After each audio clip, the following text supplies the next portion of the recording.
కలలో తరచూ నీళ్లు కనిపిస్తున్నాయా? మీ కలలు ఏం చెబుతున్నాయో తెలుసుకోండి. రాత్రి పడుకునేటప్పుడు ఏవేవో కలలు వస్తుంటాయి. వాటిలో కొన్ని ప్రశాంతతను కలిగిస్తే మరిన్ని భయాందోళనకు గురి చేస్తుంటాయి.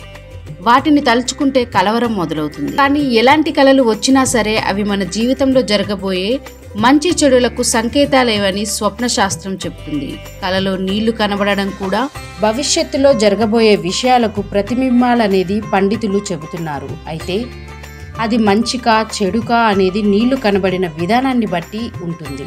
స్వప్న శాస్త్రంలో పేర్కొనబడింది. మరి నీళ్లు ఎలా కనిపిస్తే మంచిదో ఇప్పుడు తెలుసుకుందాం.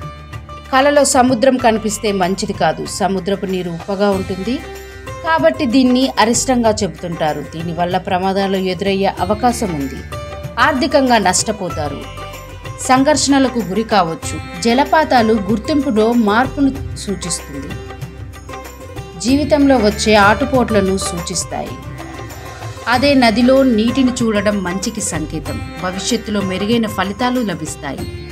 కోరుకున్న పనులు నెరవేరుతాయి. నదిలో నీరు ప్రవహిస్తున్నట్లు కనిపిస్తే సక్సెస్ వస్తుందని అర్థం. కలలో నది కనబడితే ఆర్థికంగా కూడా ప్రయోజనం పొందుతారు. నీటిలో తిరగడం వల్ల కాళ్లకు పాచి పట్టినట్టు కలలో వస్తే ధనం లాభం ఉంటుంది. నదిలో తలపైకి ఎత్తి ఈదుతున్నట్టు కలలు వస్తే తలపెట్టిన పనులు సకాలంలో పూర్తవుతాయి. కలలో వర్షపు నీరు కనిపిస్తే విజయాలు వరిస్తాయి. పాత మిత్రులను కలుసుకుంటారు. వ్యాపారాల్లో లాభాలు పొందుతారు. అదే వరదలు కనిపిస్తే మంచిది కాదు. చెడు వార్తలను వినాల్సి వస్తుంది. జీవితంలో పెను మార్పులు చోటు చేసుకుంటాయి. వరదలు తగ్గినట్టు కలలు వస్తే కష్టాలు తీరుతాయని అర్థం. మురికి నీళ్లు కనబడినా మంచి ఫలితాలుండవు.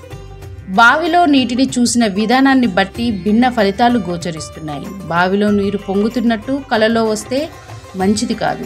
ధన నష్టం జరుగుతుంది. ఆప్తుల్లో ఒకరు మరణించే ప్రమాదం ఉంది.